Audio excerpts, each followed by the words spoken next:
Hey guys, hello and welcome to our YouTube channel RT friends.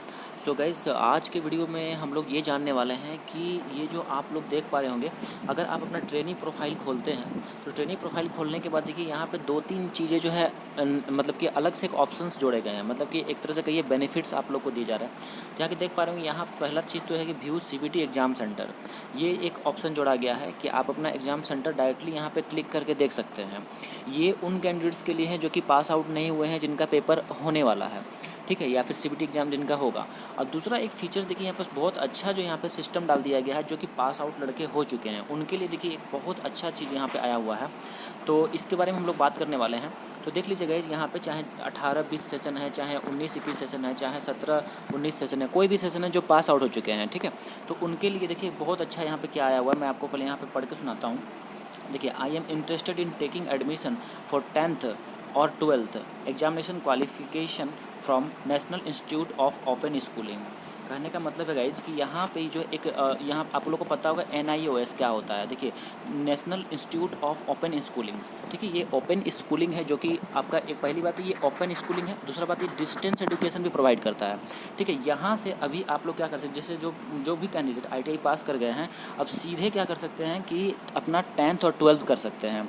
जैसे कि मान लिया जाए, लेकिन एक बात आपको बता देता हूँ, जैसे जो बच्चे 8th पास किए हुए हैं, ठीक है, जो बच्चे 8th पास करके ITI किए हुए थे, जैसे वेल्डर ट्रेड जैसे कुछ ट्रेड होता है जो कि 8th पास करके भी होता है, तो ऐसी स्थिति में वो 10th करेंगे अपना, ठीक है, 10th कर सकते हैं। और मान लीजिए जो ITI किए हुए हैं, 10th करके ITI किए हैं, वो अपना ईजिली 12th अब कर सकते हैं।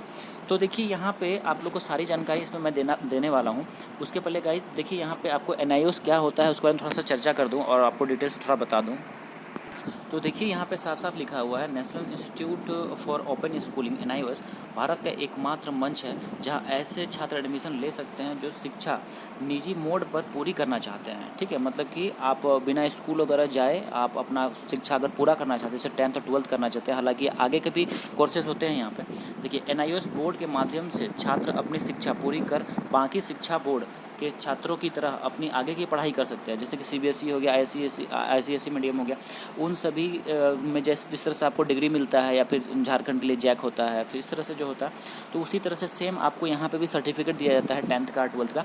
और ये कोई मतलब कि गड़बड़ चीज़ नहीं है, क्योंकि ये जो है मिनिस्ट्री आपका जो है शिक्षा का, ठीक है, वो इसको प्रोवाइड करती है। आगे मैं बताता हूँ, देखिए, और अपना करियर बना सकते हैं। NIOS बोर्ड मानव संसाधन विकास मंत्रालय, मैं आपको कह रहा था ना, MHRD द्वारा शुरू किया गया था, जिसका लक्ष्य समाज के ग्रामीण या पिछड़े वर्ग के बच्चों व युवाओं को शिक्षा प्रदान करना था, जो स्कूलों के बिना ही सीख और पढ़ सकते हैं। तो यहाँ पे गाइस ये जो MHRD के द्वारा जो है स्टार्ट किया गया था, तो बिल्कुल आपको डरना नहीं है। दूसरी बात कि ये जो है, जैसे कि जहाँ स्कूल दूर दराज में जहाँ स्कूल वगैरह नहीं हुआ करता था, तो वहाँ के बच्चे कैसे पढ़ाई करते, उस उद्देश्य से इसको चलाया गया था, खासकर पिछड़ा वर्ग इन बच्चों के लिए किया गया था, ठीक है। स्कूलिंग आपका इसमें नहीं होता है, आपको घर बैठे आप पढ़ सकते हैं, एक तरह से डिस्टेंस हो गया, और ओपन स्कूलिंग होता है।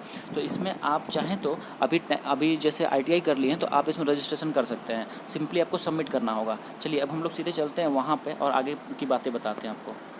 तो देखिए बेसिकली इसमें जैसे ही आप यहाँ सबमिट बटन पे क्लिक कीजिएगा, सबमिट बटन पे क्लिक करने के बाद बेसिकली होगा क्या, यहाँ पे जो TOC जो होता है, ट्रांसफ़र ऑफ क्रेडिट, ये सीधे जो आपका जो भी यहाँ पे डिटेल्स है, जो कि NCBT पोर्टल में डिटेल्स है, दैट मीन आपका मार्कशीट का जो डिटेल्स है, जैसे कि आपने जो भी इंजीनियरिंग ड्राइंग में या फिर ED में, ठीक है, या फिर मतलब कि WCS में या फिर ट्रेड थ्योरी में जो भी आपने मार्क्स ऑब्टेन किए हैं, ये सीधे आपका जो है NIOS पोर्टल में चले जाएगा, सारा मार्क्स वगैरह सब कुछ आपका वहाँ चले जाएगा, ठीक है, जिसको हम लोग कहते हैं ट्रांसफ़र ऑफ क्रेडिट कहते हैं, ठीक है। ये आपका सारा डाटा ट्रांसफ़र हो जाएगा।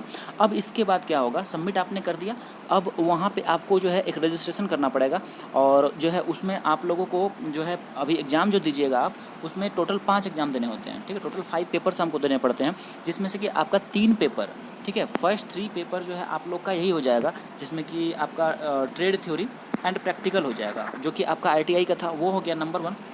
दूसरा हो जाएगा आप लोगों का WCS workshop calculation and science. अब तीसरा हो जाएगा आपका ED इंजीनियरिंग ड्राइंग।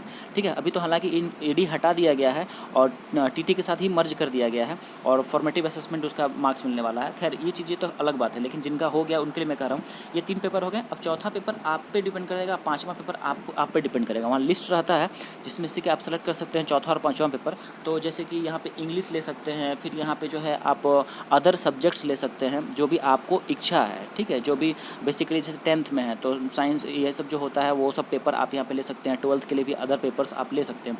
वो पूरा उसका एक जो है प्रोस्पेक्टस है NIOS का, वो चीज़ें मैं आप लोग को अगले वीडियो में दे दूँगा। जैसे अगर आप लोग कहते हैं कि इस पर और डिटेल्स चाहिए तो मैं आप लोग को उसमें बता दूँगा। बेसिकली अब इसमें मैंने आपको ये सारी बातें बताई हैं जिसमें कि आप लोग को सब्जेक्ट्स बारे में बता दिया। अब देखिए इसमें कुछ फ़ीस भी लगता है। ठीक है, ये फ़ीस कितना होगा, जैसे 10th अगर आप करना चाहते हैं ITI के बाद तो आपको ₹1900 मतलब कि 1900 आपको खर्च करने पड़ेंगे। और अगर 12th करना चाहते हैं, ठीक है, तो 12th करना चाहते हैं तो आपको 1910 रुपये सॉरी 1990 रुपये आपको खर्च करना पड़ेगा। ठीक है, 1990 रुपये आपको रजिस्ट्रेशन के लिए यहाँ पे फ़ीस मतलब कि एग्ज़ाम फ़ीस वगैरह सब कुछ आपको इसके लिए देने पड़ेंगे। ठीक है, एक तरह से अच्छा अपॉर्चुनिटीज़ है। बट यहाँ पे गाइज कहीं कहीं पे ऐसे मतलब कि 90% केसेस में तो कहीं प्रॉब्लम नहीं होता है, लेकिन 10% केसेस में कहीं कहीं पे NIOS का जो है एक्सेप्ट नहीं करता है। ठीक है, जैसे कि हालांकि गवर्नमेंट की जितनी भी वैकेंसी आती है, गवर्नमेंट के जितने भी फॉर्म्स आते हैं सभी जगह एक्सेप्टेंस होता है, कोई दिक्कत की बात नहीं है।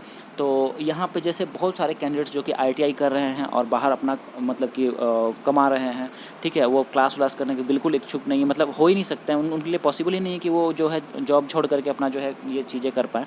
तो अपना जॉब करते हुए साथ ही साथ अपना यहाँ पे 10th और 12th कर सकते हैं। उनके लिए बहुत अच्छा एफर्ट है, बहुत अच्छा मतलब कि मौका यहाँ पे NCVT एक तरफ से दे रहा है। तो DGT इस तरह का जो प्रयास किया उसके लिए बहुत ही काबिल तारीफ़ है कि यहाँ पे कि एक अलग से ऑप्शन डाल दिया गया सबमिट का। ठीक है, पहले इस तरह का फीचर्स नहीं था, अभी जोड़ा गया है, तो ये अच्छी बात है। और ऐसे पहले भी लड़के ITI करके जो है NIOS से कर सकते थे, बट इस तरह का चीज़ें अवेलेबल नहीं थी। बट अभी धीरे धीरे सिस्टम सही हो रहा है, बहुत अच्छी बात है।